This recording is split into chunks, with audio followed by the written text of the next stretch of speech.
Yes प्यारे बच्चों, JEE advance level का एक बहुत अच्छा क्वेश्चन आपके सामने है। पूरा क्वेश्चन मैं नहीं लिख रहा हूं क्योंकि बहुत छोटा सा क्वेश्चन है। देखिए क्वेश्चन क्या है, पहले यही समझना कि क्वेश्चन क्या है। अल्फा पार्टिकल और एक प्रोटॉन एक दूसरी तरफ आ रहे हैं और जब बहुत दूर हैं, एक दूसरे के इलेक्ट्रिक फील्ड से काफी दूर हैं, तो इनके बीच का normal distance, perpendicular distance L है। यानी कि इनकी वेलोसिटीज वेक्टर के बीच में डिस्टेंस L है जब ये बहुत दूर है। जब ये एक दूसरे के इलेक्ट्रिक फील्ड में प्रवेश करेंगे तो चूंकि दोनों ही पॉजिटिव चार्ज हैं तो रिपल्सन फोर्स एक्टिवेट हो जाएगा, जिससे अब ये दूर दूर आने शुरू हो जाएंगे। क्वेश्चन एक छोटा सा है बस, क्लोसेस्ट अप्रोच कितनी है, वो डिस्टेंस मिनिमम कितनी डिस्टेंस है, जितना ये पास पास आ जाएंगे उसके बाद फिर वो डिस्टेंस और ज्यादा हो जाएगी। पास से पास कितना ये आ सकते हैं, it has to be find. Proton का मास अगर m हो, electron charge plus E, alpha particular mass proton mass का 4 गुना होता है, 4m, और चार्ज ट्वाइस होता है, पॉजिटिव में 2e। तो क्या केस होगा, जब एक दूसरे के पास में आना शुरू हो जाएंगे तो रिपल्सन होगा, दोनों दूर दूर जाएंगे। चूंकि हल्का है तेज से मुड़ जाएगा, वो भारी है धीरे से मुड़ जाएगा। तो ये ऐसे और ये ऐसे, तो वो डिस्टेंस जो सबसे ज्यादा पास होंगे जिस समय, ये हमें निकालना। ऐसे में ये ध्यान देते हैं कि जब ऐसे में चलने को तैयार है और ये ऐसे में चलने को तैयार है, अगर एक दूसरे के बिल्कुल पैरेलल और ऑपोजिट हो जाए तो और पास नहीं आ पाएंगे। अगर ये जरा सा भी एक कंपोनेंट टेढ़ा हो तो उसका एक कंपोनेंट भी उसके पास ला रहा है, पास आना जब बिल्कुल बंद हो जाएंगे, जब उनकी डिस्टेंस के परपेंडिकुलर दोनों वेलोसिटी हो जाएंगी। जरा सी भी एक टेढ़ी होती तो एक कंपोनेंट भी और पास लाएगा उसको, यानी क्लोजेस्ट डिस्टेंस पे नहीं आए हैं। क्लोजेस्ट डिस्टेंस जिस वक्त आ जाएगी से R, अल्टीमेट में R निकालना है, उस मोमेंट में इसकी वेलोसिटी और इसकी वेलोसिटी, उसे अल्फा पार्टिकल वेलोसिटी कर दीजिए, इसको भी प्रोटॉन कर दीजिए। ये दोनों इस क्लोजेस्ट डिस्टेंस से परपेंडिकुलर हो चुकी हैं, तो फिर ये डिस्टेंस क्लोजेस्ट है। ये बड़ा इंपॉर्टेंट कॉन्सेप्ट है। इस बात के ऊपर थोड़ी देर के लिए पॉज करके विचार करें कि मैंने क्या कहा। Okay, after this let's start. अब प्रोसेस शुरू कर देते हैं। देखिए इस क्वेश्चन में एनर्जी कंजर्वेशन तो लगेगा, पोटेंशियल एनर्जी डेवलप हो जाएगी जब एक दूसरे के पास में आ जाएंगे। शुरू में सिर्फ काइनेटिक है। काइनेटिक एनर्जी का कंजर्वेशन लॉ बड़ा ही इंटरेस्टिंग यहां पे है, और उस कॉन्सेप्ट को समझाने के लिए मुझे क्वेश्चन थोड़ी देर यहीं रोकना पड़ेगा। एक बड़ा जबरदस्त कॉन्सेप्ट आपका इस वीडियो में तैयार होगा। जितना इंपॉर्टेंट इस क्वेश्चन का, इस महान क्वेश्चन का सॉल्यूशन है, उसी के बराबर जो मैं काइनेटिक एनर्जी कंजर्वेशन लॉ बता रहा हूं, यह भी कोई कम मायने वाली बात नहीं है। ये भी बेहद इंपॉर्टेंट, पढ़ने वाले बच्चों के लिए ये बहुत ही जबरदस्त चीज सामने आएगी। दूसरा, मैं अगर इसमें लीनियर मोमेंटम कंजर्वेशन यूज करूं तो बहुत सारे इसमें अननोन फैक्टर्स आ जाएंगे, V1 V2 एंगल, और क्वेश्चन उलझ जाएगा और बहुत बड़ा जा सकता है। तो इसमें कंजर्वेशन ऑफ मोमेंटम नहीं, एंगुलर मोमेंटम का यूज करेंगे, और उसमें बहुत कुछ इस क्वेश्चन में अब आप देखेंगे कि क्या क्या होने जा रहा है। चलिए मैं सबसे पहले आपको बताता हूं, टू पार्टिकल सिस्टम में एनर्जी, मैकेनिकल एनर्जी किस तरह से कंजर्व रहेगी।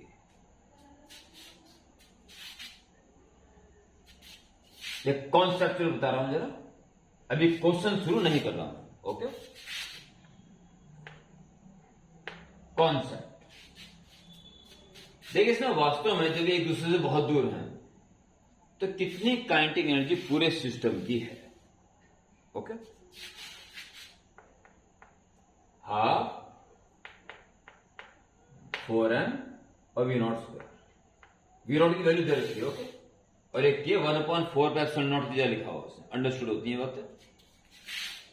V0 ये काइनेटिक एनर्जी इसकी होगी, और प्रोटॉन की हाफ m V0 तो हाफ और V0 तो कॉमन आ जाएगा, बचेगा 4m प्लस m यानी कि 5m। यह हमें पता है ये काइनेटिक एनर्जी इन दो पार्टिकल के सिस्टम की है जब एक दूसरे से बहुत दूर है। इसी मोड पे जब बहुत दूर है, उसी मोमेंट की बात कर रहा हूं। Half, it is very important, लिख भी देता हूं, वेरी मोस्ट इंपॉर्टेंट, पढ़ने वाले बच्चों के लिए जबरदस्त इंपॉर्टेंट कॉन्सेप्ट है। हाफ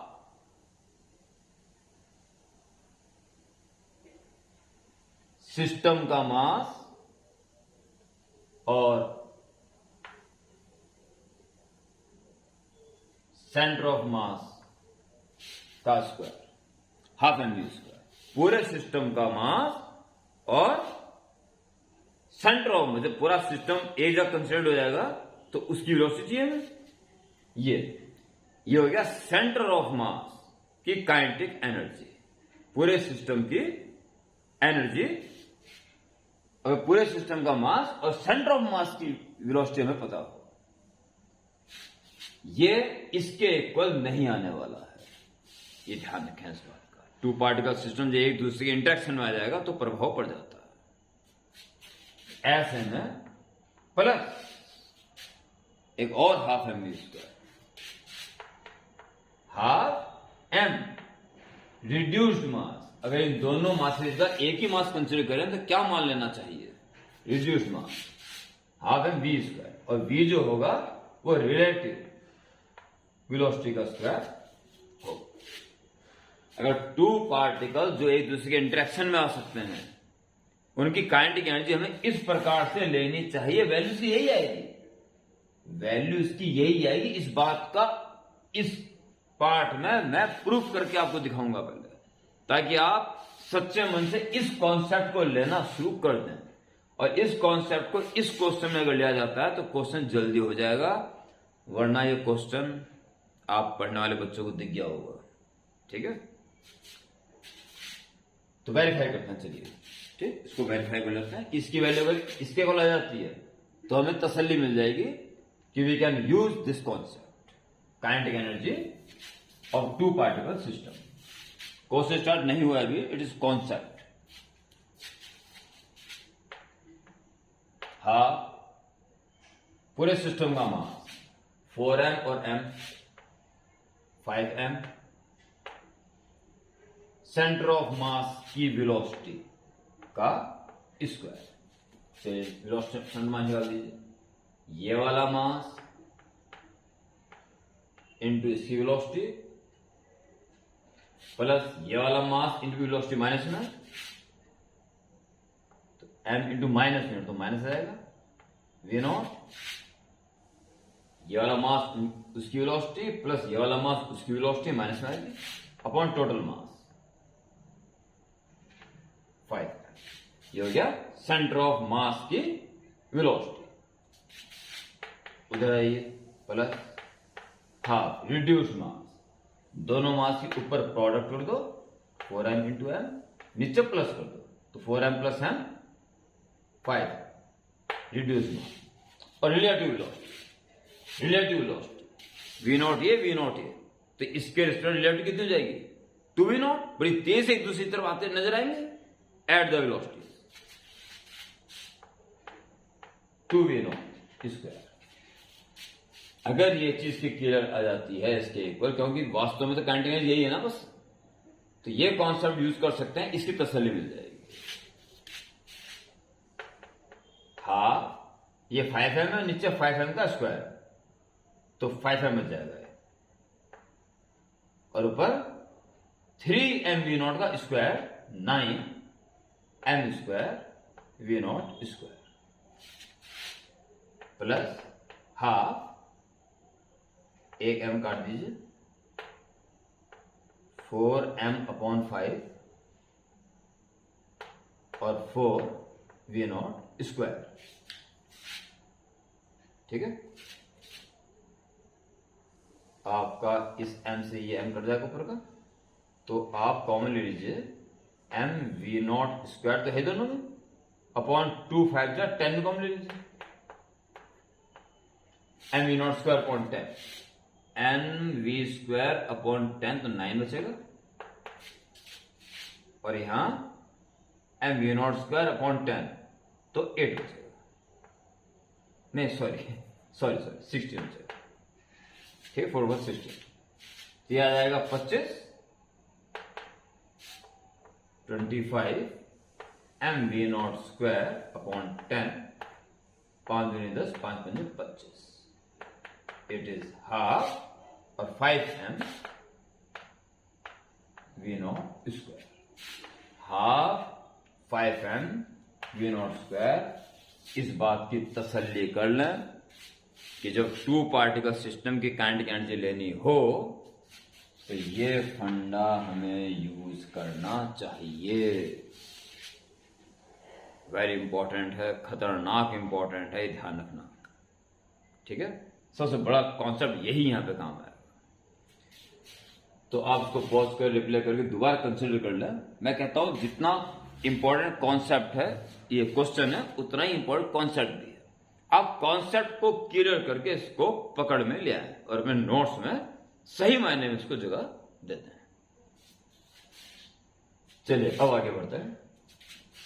ये काइनेटिक एनर्जी कॉन्सेप्ट मैंने आपको बताया था, उसके बाद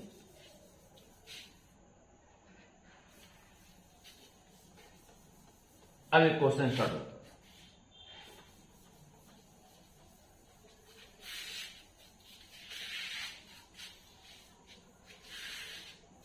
चलिए क्वेश्चन स्टार्ट। सबसे पहले law of conservation of angular momentum use करेंगे। Law of conservation of angular momentum. और मोमेंटम प्यारे बच्चों यहां दोनों मोशन में है, ये थोड़ी सी दिक्कत है। आप इसके रिस्पेक्ट में, ये प्रोटॉन अगर स्टेशनरी होता, व्यवस्था ऐसी होती तो उसको डबल स्पीड चलना पड़ता। इसके रिस्पेक्ट में, प्रोटॉन के रिस्पेक्ट में कार्रवाई करें। देखिए इसके रिस्पेक्ट में इसको ये 2v स्पीड से आता नजर आया। 4m मास और वेलोसिटी हो जाएगी 2v0। ये इसका लीनियर मोमेंटम हो गया। इसको देखते हुए, अपने आप को रेस्ट मानते हुए, अपने रिस्पेक्ट में ये आता, इतना मोमेंटम महसूस कर रहा है। और इस मोमेंटम की परपेंडिकुलर डिस्टेंस इसकी L, ये एंगुलर मोमेंटम है जब वे बहुत दूर थे, और यही इक्वल होना चाहिए क्लोजेस्ट डिस्टेंस पर भी, क्योंकि सिस्टम पे बाहर से कोई फोर्स, कोई टॉर्क नहीं लग रहा है पूरे सिस्टम पर। इसलिए एंगुलर मोमेंटम सिस्टम का, इंडिविजुअल का नहीं, सिस्टम का कंजर्व रहेगा। इस केस में देखिए, इसके रिस्पेक्ट में इसका मास 4m और वेलोसिटी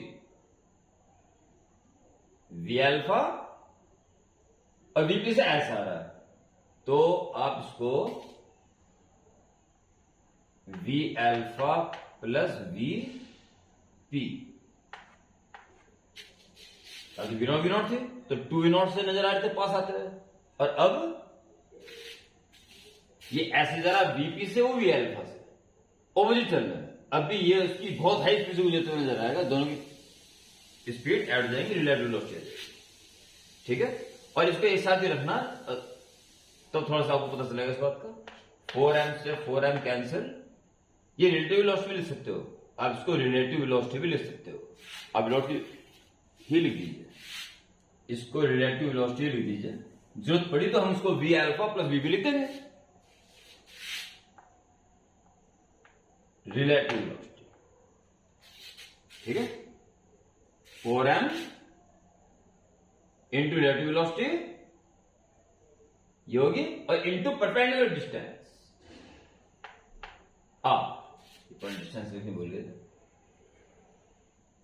ये linear momentum into perpendicular distance, angular momentum आ गया बात। तो इसमें ये ध्यान रखें कि 2v0L is equal to v relative इस वक्त क्लोजेस्ट डिस्टेंस के टाइम पर रिलेटिव वेलोसिटी इंटू r, ये r वो जो अल्टीमेट हमें चाहिए, ठीक है। Equation 1, according to law of conservation of mechanical energy,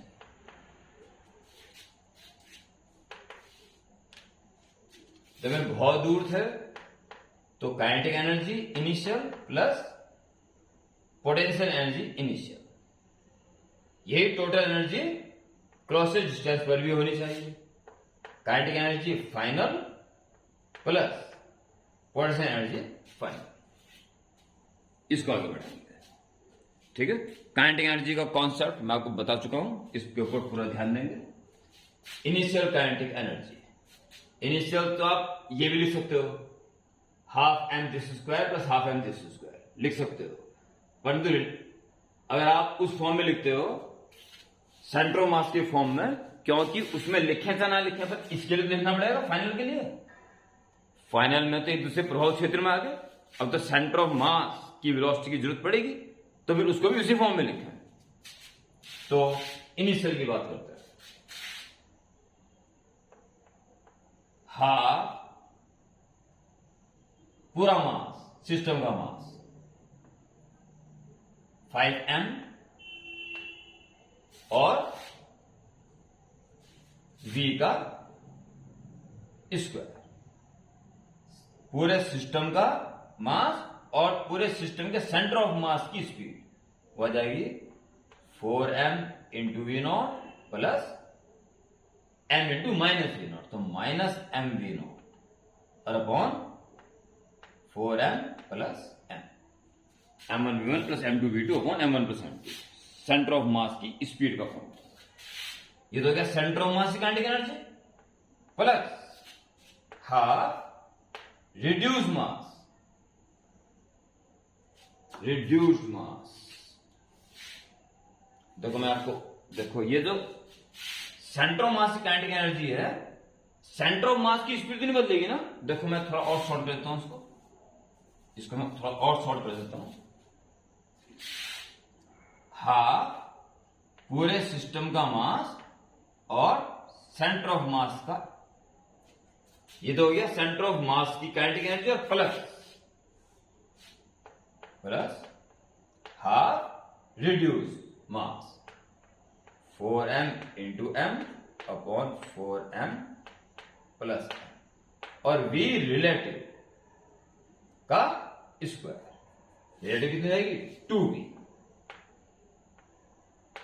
का स्क्वायर, सेंटर ऑफ मास की काइनेटिक एनर्जी और half reduce mass into relative velocity, इस समय 2v ये आ गया। और इलेक्ट्रिक पोटेंशियल एनर्जी इस वक्त 0 है, एक दूसरे गैलेक्टिक फील्ड में भी नहीं आया।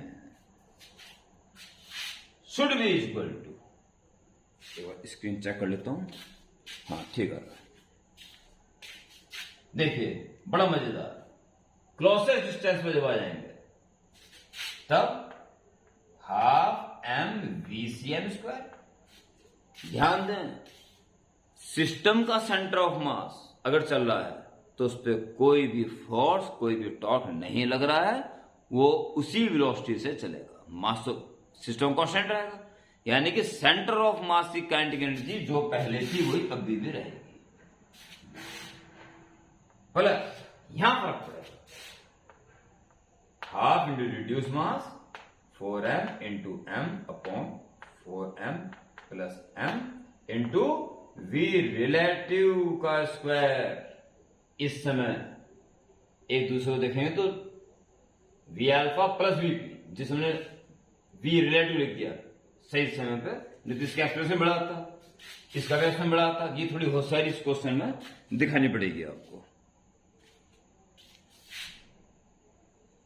सेंटर ऑफ मास का रिड्यूस मास के बेस पर और plus final kinetic energy, sorry electric potential energy के यानी 1.4 एप्सिलॉन नॉट क्यू और Q2 upon R charges 2e e upon closest distance.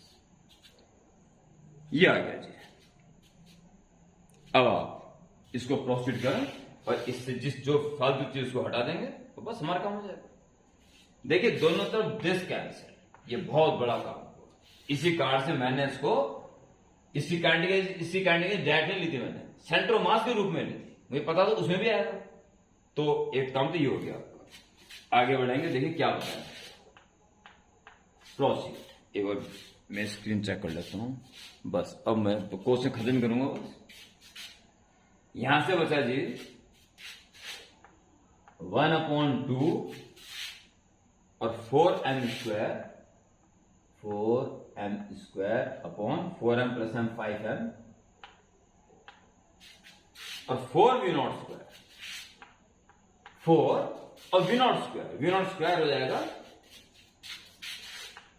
Square करते हैं के E square upon M L है, ये गलती से दे दिया उसमें, तो हर जगह से एल दे रखा होते, एल ये रहा वी स्क्वायर हो गया, बाकी जीरो था, इजगुल ये कट गया, प्लस सॉरी इजगुल टू में 1/2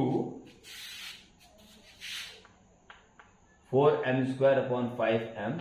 स्क्रीन से आउट हो रहा हो तो मैं दोबारा थोड़ा सा आउट हो रहा है, पर कोई दिक्कत नहीं है,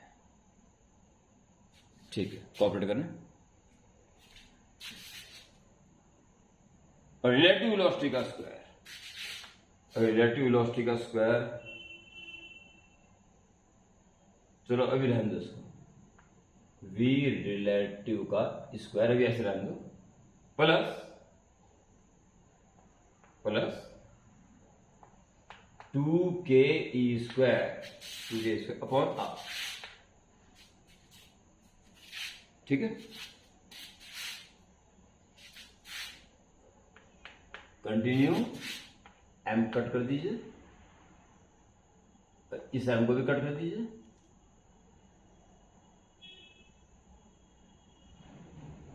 फोर 16/2 8/5 4 16/2 8/5 आइए, और आपका के ई स्क्वायर अपॉन एल, ठीक, इक्वल टू एक m कट कीजिए, 2 2 जा 4 2m अपॉन 5 और v रिलेटिव का स्क्वायर, v रिलेटिव इसे कर दीजिए, अपॉन में आ जाएगा, फिर उसका स्क्वायर करते हैं, 4 v0 स्क्वायर l स्क्वायर और अपॉन r स्क्वायर। फ्रॉम 1 से v रिलेटिव वैल्यू की रख दे, और plus 2k e square upon r, ठीक है जी।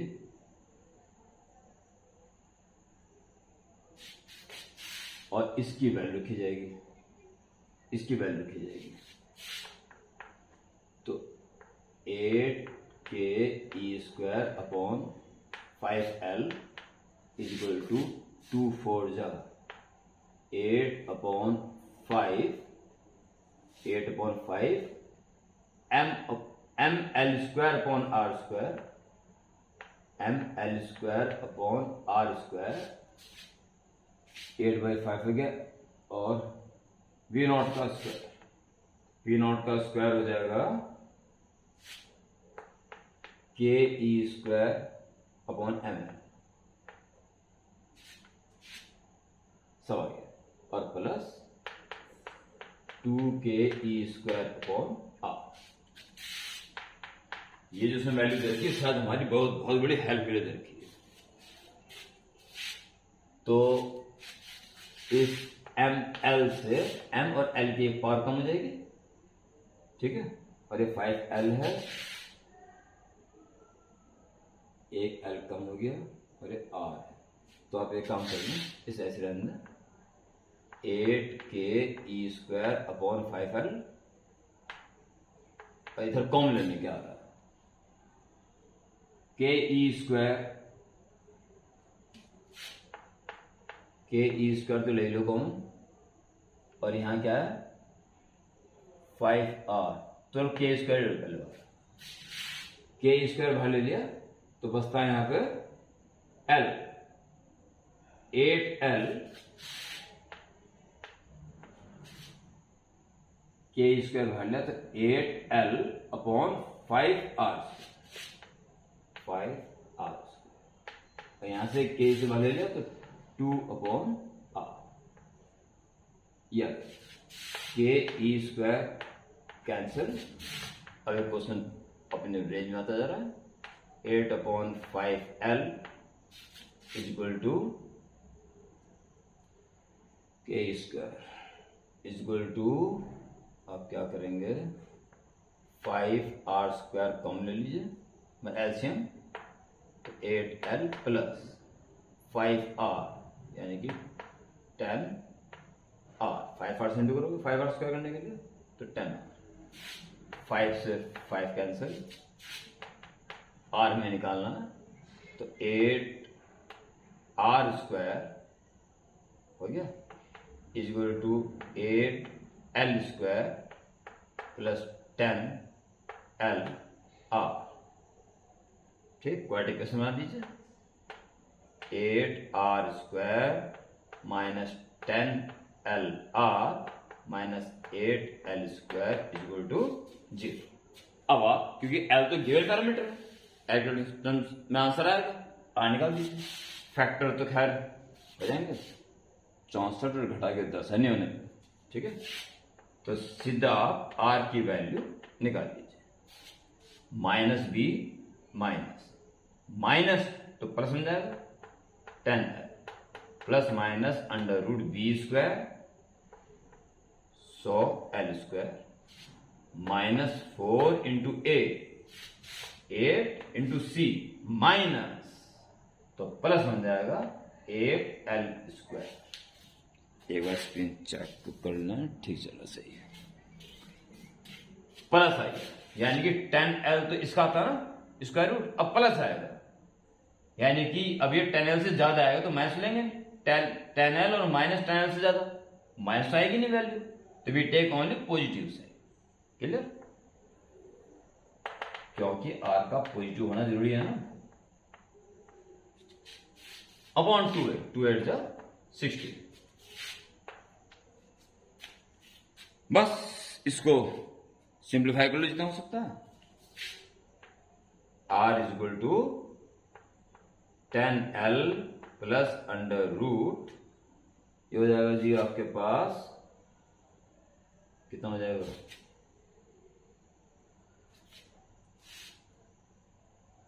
8 64 दूनी 128, 8 8 64, 64 दूनी 128, 256 256 356 356 L स्क्वायर, 8 64 इंटू 4, 64 दूनी 128 दूनी 256, 256 और 100 356 अपॉन 16, ठीक है, 356 मेरे ख्याल से क्या करोगे, 356 का 4 कॉमन लेते तो 25 आता, 25 में फिर कुछ ना होता, 64 और 25 89, एक काम को थोड़ा सिंप्लीफाई कर लो, सही रहेगा, दिक्कत हो जाएगी, 4L स्क्वायर बाहर ले लो तो 2L हो जाएगा अंडर रूट बाहर आकर, 4L² बाहर लिया तो 25 बचा, प्लस 4L² बाहर लिया 8 64 बचा। ठीक, अंडर रूट 89, तो इसमें आप ऐसा कर लें, इसमें आगे नीचे तो मुझे नीचे करनी पड़ेगी, थोड़ी नीचे करनी पड़ेगी अब, क्योंकि ये लास्ट वाला पार्ट है।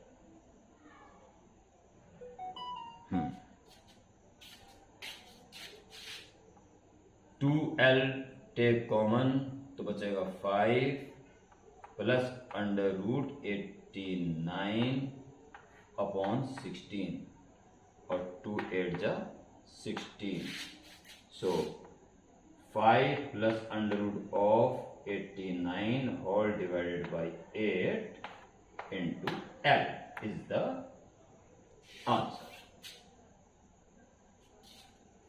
ये क्लोजेस्ट डिस्टेंस हो। थोड़े कैलकुलेशन का भी ध्यान रखना पड़ता है। कॉन्सेप्ट तो बड़ा महान था और सारे कॉन्सेप्ट पूरी तरह से महान है, इसमें जबरदस्त क्वेश्चन इलेक्ट्रोस्टैटिक्स का, थोड़ा ध्यान दें कॉन्सेप्ट पे भी और क्वेश्चन पे भी। Okay, good night.